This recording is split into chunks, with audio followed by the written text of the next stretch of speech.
E aí, gente, tudo bom? No vídeo de hoje eu vou explicar para vocês o que fazer para poder se tornar um desenvolvedor back-end. Se você não sabe direito ainda o que é um desenvolvedor back-end, eu vou colocar aqui na descrição ou então nos sugeridos, ou nos dois, o meu vídeo sobre a diferença entre back-end e front-end, que aí você vai ter uma ideia melhor do que eu vou falar aqui. Aí você pode ir lá escolher qual você preferiria trabalhar e aí voltar aqui e, se você quiser se tornar um desenvolvedor back-end, aprender comigo nesse vídeo. Mas beleza, se você já sabe o que é back-end e você quer se tornar um desenvolvedor back-end, cola comigo até o final que eu vou te ensinar os passos que você precisa fazer para poder chegar lá e conseguir um emprego na área. Gente, antes de começar o vídeo, eu só tenho um pedido, assim, nada demais. Se inscreve aqui, por favor. Clica no sininho de notificação, deixa seu like, comenta: oi Lila, tudo bom? Nada demais, assim. Enfim, também se você não quiser se inscrever, não tem problema. É nóis, vamos lá pro vídeo. O primeiro passo que você vai precisar seguir é aprender lógica de programação. Sem a lógica de programação, você não vai para desenvolvimento de software nenhum. Todo tipo de desenvolvimento de software você vai ver lógica de programação. Então isso é base para qualquer coisa. Você vai aprender como o computador pensa. Você precisa saber como é que o computador se comunica, como é que você se comunica com o computador para que você fale uma coisa e ele entenda e faça o que você quer que ele faça, certo? Então, para aprender sobre lógica de programação, você vai precisar aprender sobre variáveis, laços de repetição, ifs e elses, funções, estrutura de dados, entre outras coisas. E para poder aprender sobre lógica de programação, além de você aprender aquela base ali do que é um if, o que é um laço de repetição, uma função, um vetor, uma matriz, você vai precisar de uma linguagem de programação para praticar aqueles conceitos, certo? Então eu indico que você já comece por uma linguagem de programação que é usada no back-end. As linguagens mais usadas no back-end hoje em dia são JavaScript, Python, Ruby, PHP, C Sharp, Java, tô brincando, Java. Então, ao meu ver, essas são as mais usadas. Se eu esqueci de alguma, deixa aí nos comentários, mas basicamente são essas.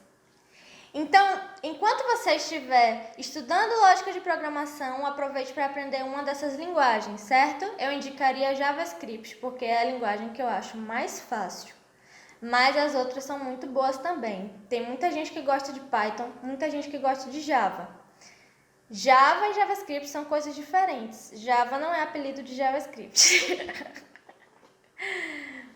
Enfim, o segundo passo que você vai precisar fazer é aprender orientação a objetos. Orientação a objetos é um paradigma de linguagem, ou seja, é uma coisa extra que você adiciona a uma linguagem, é uma forma de pensar sobre uma linguagem, certo? Então, lógica de programação, que tem todos aqueles conceitos, orientação a objeto, que tem outros conceitos, são coisas abstratas que você precisa usar uma linguagem para praticar. Então você vai usar uma linguagem como, por exemplo, JavaScript para poder praticar esses conceitos, certo? Então, recapitulando, você vai precisar aprender lógica de programação e orientação a objetos. Enquanto você estiver estudando esses conceitos, você precisa de uma linguagem para poder praticar. Então, é como se fosse um combo. Você está aprendendo aqueles dois conceitos e você está aprendendo uma linguagem para poder praticar eles. Eu trabalho com JavaScript, então se eu me inclinar mais para JavaScript, vocês ignoram, porque todas as linguagens são muito boas, todas aquelas que eu falei aqui. Uma observação sobre o JavaScript. Se você for aprender JavaScript, você vai precisar aprender Node.js, que é uma ferramenta que possibilita você rodar o JavaScript na sua máquina. Porque o que acontece? O JavaScript é uma linguagem que é compilada no navegador, ou seja, ela roda direto no navegador. Por isso que sempre foi uma linguagem muito boa para o front-end, certo? Porque o front-end lida direto com o navegador. E aí vem o Node.js que ele possibilita o JavaScript rodar no terminal, na sua máquina. Então não precisa de navegador, ele roda direto ali no terminal. E isso fez com que o JavaScript virasse uma potência no back-end, sabe? Porque Agora você pode usar a mesma linguagem para front e back-end, sem contar que o Node tem várias possibilidades novas que traz para o JavaScript, como programação assíncrona, vários tipos de coisas que facilitam incrivelmente e potencializam o JavaScript para se tornar uma linguagem gigante no back-end, certo?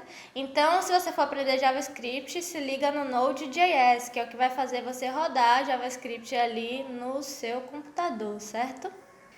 O terceiro passo que você deve seguir é aprender um framework. Um framework é como se fosse um conjunto de códigos daquela linguagem que serve para fazer alguma coisa. Então, o framework ele tem um conjunto de códigos e ele tem um fluxo de trabalho, certo? Então, ele pega uma linguagem e ele acrescenta coisas prontas para que você possa trabalhar com aquela linguagem de uma forma direcionada. Basicamente isso. Cada uma das linguagens que eu falei tem frameworks diferentes. Afinal, um framework precisa daquela linguagem para crescer. Ele é trabalhado em cima de uma linguagem que ele escolhe, sabe? Então, por exemplo, o JavaScript tem um framework que é o Express para trabalhar com back-end. O PHP tem um framework que é o Laravel. O Ruby tem um framework que é o Ruby on Rails. O C#, eu acho que é o .NET, se eu não me engano. O Java tem o Struts e o Hibernate, também tem outros vários. E é isso, então enquanto você estiver aprendendo a linguagem, você já dá uma olhadinha qual é o framework que é mais utilizado para essa linguagem. Por exemplo, lá no meu trabalho, a gente usa JavaScript, na maioria dos projetos a gente usa JavaScript com o framework SDKGen, que é um framework que a minha empresa começou, eu acredito. E aí hoje é código aberto e todo mundo que quiser pode contribuir com esse código. Mas é bem complicadinho, né? Beleza. Então a gente já viu 3 passos. Aprenda lógica de programação, aprenda orientação a objetos. Enquanto você estiver estudando esses 2 conceitos abstratos, você vai aprender uma linguagem para que você possa praticar os conceitos. E aí depois aprenda um framework daquela linguagem que você aprendeu, certo? Quando você tiver craque nessas coisas, você vai para banco de dados. Dentro de banco de dados tem SQL e NoSQL, que é um banco de dados relacional e um banco de dados não relacional. E existem também ORMs, que são conjuntos de códigos, são quase linguagens que te ajudam a mexer com aquele banco de dados de uma forma mais abstrata. Por exemplo, lá na minha empresa a gente trabalha com o TypeORM para o Postgres. Postgres é o banco de dados, certo? Tem vários bancos de dados, tem o Postgres, tem o MySQL, tem o SQL Server. Em cima desse banco de dados Postgres tem a ORM TypeORM que a gente usa para poder se comunicar mais facilmente com aquele banco de dados. Então, ao invés de eu fazer uma coisa mais bruta, eu simplesmente faço um código de uma linha e eu faço o que eu queria fazer, entendeu? A ideia é meio essa. Então, resumindo, estude sobre banco de dados, procure entender o que é SQL, NoSQL, procure ver quais os bancos de dados mais utilizados. Normalmente, SQL é mais utilizado do que NoSQL. Procure ver quais os tipos de bancos de dados de SQL, Postgres, MySQL, SQL Server, entre outros. E depois veja sobre ORMs, que são linguagens ou bibliotecas, se não me engano, que se comunicam com o banco de dados para facilitar a comunicação. Depois que você tiver craque em banco de dados, tem um plus que você vai ver sobre configurações de deployment, que são as configurações para você colocar a sua API no ar, certo? O seu trabalho, a parte do back-end, no ar. São as configurações do ambiente de hospedagem, basicamente. Nessas configurações de deployment tem vários serviços de nuvem que são muito utilizados. Tem o AWS, Google Clouds, entre outros. Outra coisa muito importante para qualquer desenvolvedor é o Git, certo? É muito importante que você saiba Git, porque é uma coisa à parte, é a forma como você vai trabalhar, faz mais parte do fluxo de trabalho do que realmente do trabalho em si, certo? Mas é o fluxo de trabalho que os desenvolvedores utilizam, é o Git.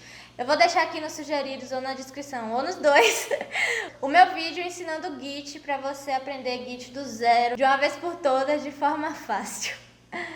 É muito legal também estudar sobre segurança, certo?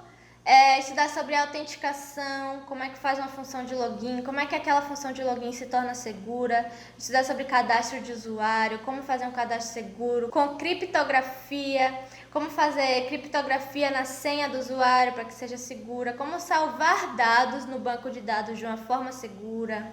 Outra coisa muito importante também, que é um outro plus, estude engenharia de software. Estude arquitetura de sistemas, como é que os sistemas são arquiteturados e por que eles são arquiteturados daquela forma.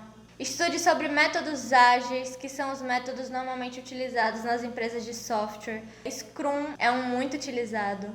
Estude sobre documentação. Eu, como back-end, já tive que fazer documentação, então estude sobre isso. E é importante também que você conheça um pouco do front, porque você vai estar se comunicando com o front o tempo todo. Tipo, já teve muitas vezes que eu estava fazendo uma função e eu conversei com meu colega do front para saber, e aí, qual retorno você quer dessa função aqui? O que você quer que eu te passe?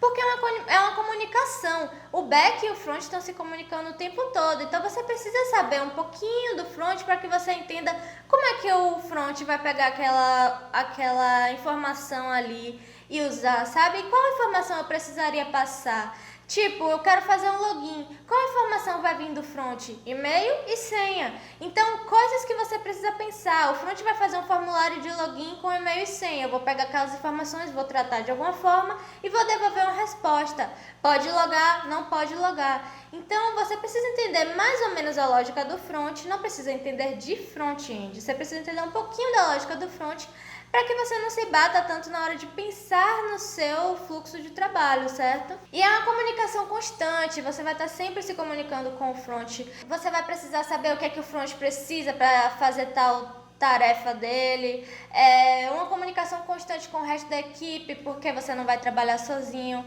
E aí vem uma outra coisa que é muito importante também, que não é um plus não, é uma coisa essencial, que são as soft skills, certo?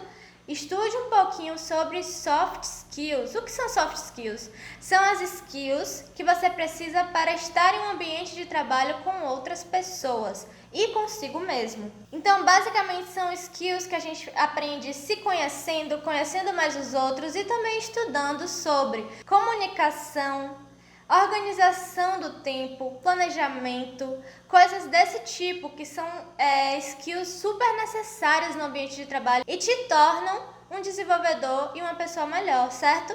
Porque não adianta nada você é um desenvolvedor que trabalha sozinho, se você não se comunicar, não vai pra frente, sabe? Você precisa saber comunicar o que você está fazendo, você precisa saber comunicar com as pessoas para entender o que você vai precisar fazer. A comunicação com seus colegas de trabalho é importante. A organização do tempo.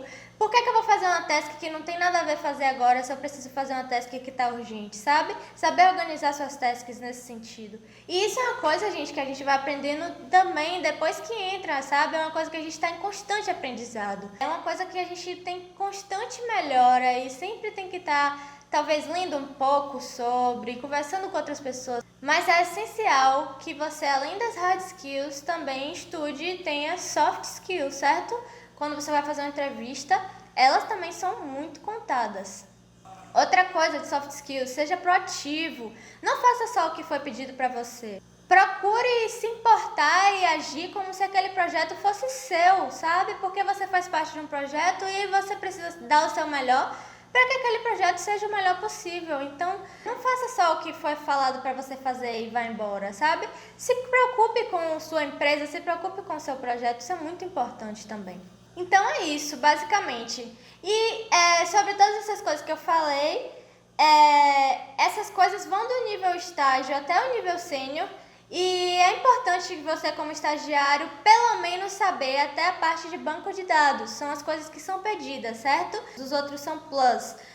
São coisas que a gente continua estudando quando está lá dentro já. E coisas que a gente está sempre melhorando, sempre estudando, certo? Então é isso, eu espero que vocês tenham curtido esse vídeo. Eu espero que essas dicas sejam valiosas para vocês. Se você gostou, deixa seu like, se inscreve no canal, compartilha com seus amigos. E é nóis!